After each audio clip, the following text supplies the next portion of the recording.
Hello అండి, మా మాయి మంత్రికి కావాల్సిన గ్రాసరీస్ తెచ్చేటప్పుడు తెచ్చారు ఈ హక్కా న్యూడిల్స్. ఫస్ట్ అయితే స్టవ్ పైన ప్యాన్ పెట్టుకుని దాంట్లో కావాల్సినంత వాటర్ వేసి ఇంకా ఆయిల్ సాల్ట్ వేసి బాగా మరగనివ్వాలి.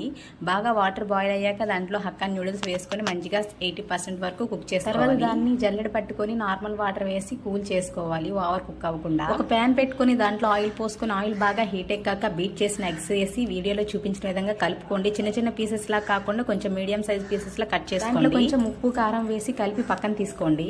నెక్స్ట్ అదే ప్యాన్లో కొంచెం ఆయిల్ పోసుకొని గ్రీన్ చిల్లీస్ ఆనియన్ వేసాక బాగా ఫ్రై చేసుకోండి.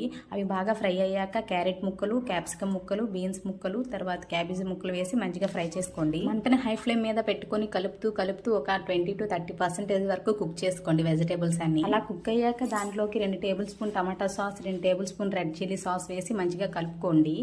నా దగ్గర వెనిగర్, సోయా సాస్ లేదు, అందుకే నేను స్కిప్ చేస్తాను. మీ దగ్గర ఉంటే యాడ్ చేసుకోండి. సాసెస్ మంచిగా ఫ్రై అయ్యాక దాంట్లోకి మనం ముందుగా బాయిల్ చేసుకున్న న్యూడిల్స్ అయితే వేసుకొని దాని మీదకి కొంచెం కారం, కొంచెం ధనియాల పొడి, కొంచెం గరం మసాలా, కొంచెం చాట్ మసాలా వేసి మంచిగా కలుపుకోండి.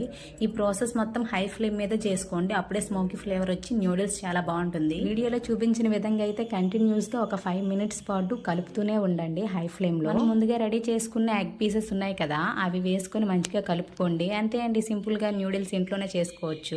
అంతా బాగుంది, కానీ లైక్ అండ్ సబ్స్క్రైబ్ చేసుకోపోయినట్టున్నారు.